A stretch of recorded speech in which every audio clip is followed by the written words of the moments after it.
Hi, good morning, student.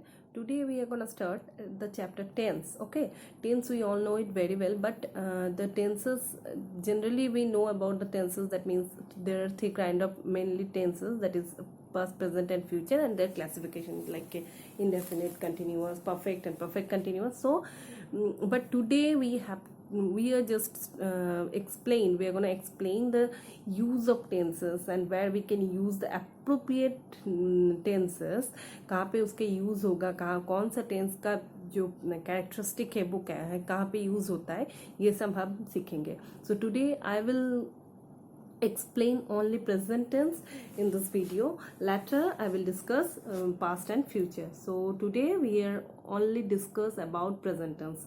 Present tense का भी चार ही भाग है, आपको पता है. सिंपल प्रेजेंट और present indefinite, present continuous, present perfect and present perfect continuous.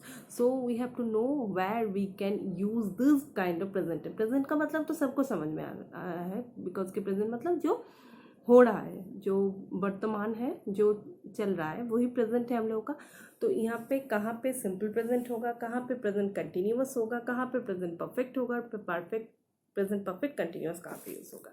सो ये सारी चीज़ हम आज डिस्कस करेंगे. Okay, I think it will be helpful for you and you can know the appropriate use of the tenses. Okay, simple present tense से हम start करते हैं पहले. Okay, we can use the simple present tense. पहले सुनो, simple present tense and present indefinite both are same. Okay, so both are same. So we can use simple present tense to refer to a universal truth. Universal truth जहाँ पे होता है वहाँ पे present simple present tense आता है. Universal truth कौन सा है? जैसे कि the sun rises in the east, god blesses everyone. Okay, in the earth is around.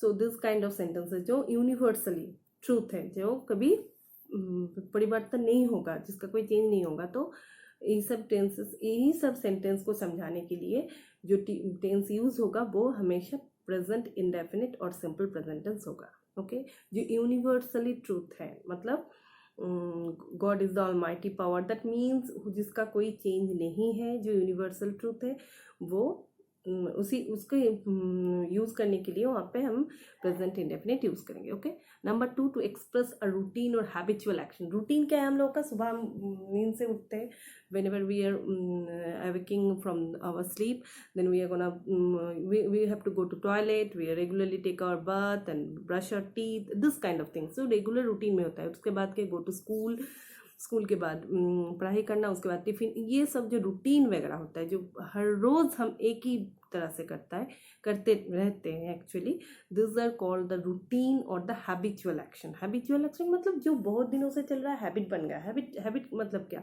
दिन में खाना खा के स्कूल आते हो, उसके स्कूल से पढ़ाई करके घर जाते हो, उसके बाद रात को खाना खा के सो जाते हो. तो this are all are routine ना. सो इट्स रूटीन और हैबिचुअल वर्क भी प्रेजेंट इंडेफिनिट यूज होगा और simple present. Okay, number 3, to refer a regular action. Same routine जैसा ही, क्योंकि रेगुलर जो होता है, रूटीन जो हो जाता है वो क्या है, मतलब एक हैबिट की तरह होता है. और रेगुलर मतलब जो चीज़ हम रेगुलरली करते हैं, जैसे कि snakes hibernate in winters. Regularly जो स्नेक्स होता है वो विंटर में क्या होता है, हाइबरनेशन, मतलब सोने चले जाते हैं. तो this kind of things are regular action for the snakes. This regular action also refer a simple present tense. और क्या है? To refer a ritual. Ritual means जो हम लोग का प्रथा होता है. Tamilian celebrate Pongal as the first day of a new year. We are celebrating our Bengali new year, Christmas. These are the rituals. Okay, so rituals also refer present indefinite or simple present tense. To express a future fixed action. अगर हम future का कोई action fix करना चाहते तो भी हम present indefinite को ही यूज करते, ना ही के future indefinite. Anand Mehta releases his book at the book launch today. So the match begins at 5 a.m. and ends at 7 p.m. So ये जो क्या होगा, जो फ्यूचर में फिक्स्ड होगा एक्शन. ओके, जो अभी तो शुरू हुआ है पर फ्यूचर में उसका एक्शन फिक्स्ड होगा, उसी हिसाब से इन सब चीज़ों को एक्सप्रेस करने के लिए भी हम सिंपल प्रेजेंट यूज़ करते हैं. इन report, as first the president welcomes all the guests and the board of director passes the resolution. That means it's a report. को जब हम एक्सप्रेस करेंगे, फिर तब भी हम सिंपल प्रेजेंट या फिर प्रेजेंट इंडेफिनिट का यूज़ करेंगे। टू इंट्रोड्यूस कोटेशन, जो होता है ना कोटेशन, मतलब जो speaker speaker what the speaker said, just उसी को हम ठीक उसी के मुंह से जो बोलते हैं वो अगर हम बोलना चाहिए या लिखना चाहिए तो कोटेशन के अंदर हम लिखते हैं, ठीक है। तो वो कोटेशन भी हमेशा किस में आएगा, जो कोटेशन वाला पार्ट है, द विद इन कोटेशन, वो वाला पार्ट भी हमेशा सिंपल प्रेजेंट और प्रेजेंट इंडेफिनिट में ही आएगा। Next one is in dramatic narratives. In dramatic narratives, जो ड्रामेटिक नैरेटिव मतलब when the curtain rises the hurt sits with the head in his hands, जो सिनेमा में होता है, जो ड्रामा दिखाता है, जो थिएटर में होता है, वो सब चीज़ एक्सप्रेस करने के लिए भी हम सिंपल प्रेजेंट या फिर प्रेजेंट इंडेफिनिट का यूज़ करेंगे। नंबर 9 क्या है, to refer to a warning, जब किसी चीज़ को वार्निंग देना पड़ता है, मतलब fight with me once again and I stop talking to you, तो उस kind of warning whenever we are gonna express a warning through our words, then we can use only simple present और present indefinite. Okay, so present indefinite का जो भी uses हैं हमने बता दी, universal truth, routine, regular action, rituals, future fixed action, as a report, introduction of any quotation, dramatic narratives, और कभी वार्निंग के यूज होगा तो भी सिंपल प्रेजेंट या फिर प्रेजेंट इंडेफिनिट का यूज होगा। Is it okay?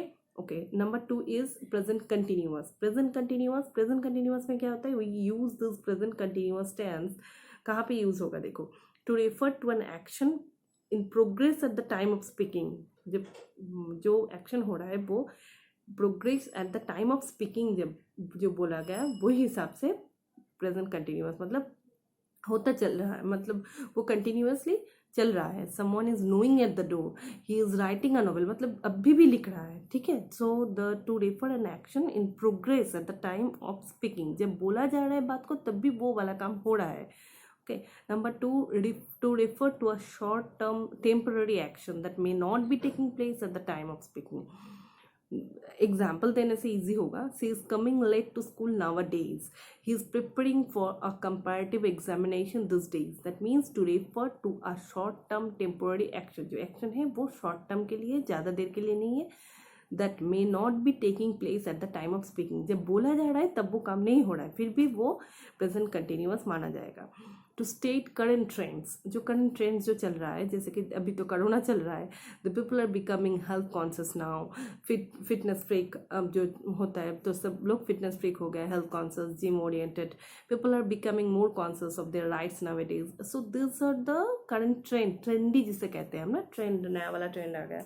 So trend को समझाने के लिए भी हम प्रेजेंट कंटिन्यूअस का ही यूज़ करेंगे। और क्या है, to refer to a definite plan in future, जो फ्यूचर में हम करने वाले हैं उसको समझाने के लिए भी हम प्रेजेंट कंटिन्यूअस का ही यूज़ करेंगे, ना ही कि अदर कोई tense.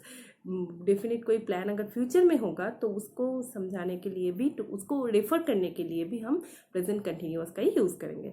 Next one is to make a prediction. Prediction क्या होता है, जो फ्यूचर में होने वाला है वो अगर हम पहले से बोल देते हैं, तो जैसे भविष्य बताने वाला एस्ट्रोलॉजर वे जो है प्रेडिक्शन कर देते हैं, the film is going to be a big hit, वो बहुत बड़ा हिट होगा, अगर शाहरुख का या ऋतिक का या फिर सलमान का कोई मूवी आएगा तो तुम लोग बोलोगे ये बहुत बड़ा हिट होने वाला है। तो ये प्रेडिक्शन, हिट होगा कि नहीं होगा वो तो बाद में दिखा जाएगा, तो पहले ही बोल दिए कि हिट होगा ही, तो ये प्रेडिक्शन मतलब भविष्यवाणी जो होता है उसे भी हम प्रेजेंट कंटिन्यूअस से ही रेफर करते हैं। Okay, next one is present perfect. Present perfect कैसे यूज होगा, देखो, to refer to past situation that continue up to the present, जो पास्ट में हुआ है वो प्रेजेंट में अभी भी चल रहा है, उसे अगर to refer the past situation, जो सिचुएशन पास्ट में हुआ था, that continue up to the present, present में कंटिन्यू हो रहा है, तो I have always supported the truth, she has kept her word, जो बात उसने पहले भी रखा था उसका इफेक्ट अभी भी चल रहा है।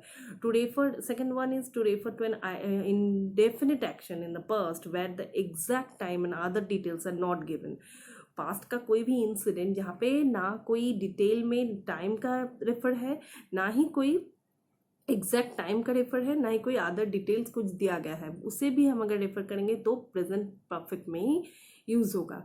Have you been to this place before? I have noticed this trait in many artists. This kind of informations are not given any exact time or any exact information or other details. So these are also written by present perfect. To express an action that has just been completed, जो अभी के अभी खत्म हुआ है. Okay, they have finish their dinner, just अभी finish किए हैं dinner. The sun has set, अभी मतलब सूर्यास्त हुआ है. तो ये सब जो चीज़ें हैं उसको हम प्रेजेंट परफेक्ट में एक्सप्रेस कर सकते हैं और फिर रेफर कर सकते हैं. और क्या है, फॉर रिपीटेड और हैबिचुअल एक्शन. जो हैबिचुअल एक्शन है वो repeatedly she has practised role several times before, मतलब again and again we are practising something, then this is also we can refer और we can use through present perfect tense. Okay, present perfect का और क्या है, he was worked a lot and she is sure to succeed. अगर किसी भी चीज़ को तुम सक्सेस पाना चाहते हो तो बार बार जो हम रिहर्सल या फिर रिविजन करते हैं वो भी प्रेजेंट परफेक्ट में जाएगा.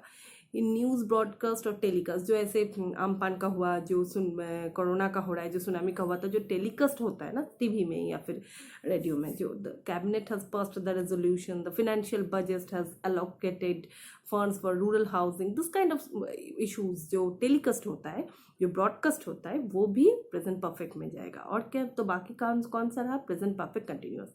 प्रेजेंट परफेक्ट कंटिन्यूअस कहाँ पे होगा, to emphasise the duration of an action और event that has already begun in the past and is going on at the time of speaking.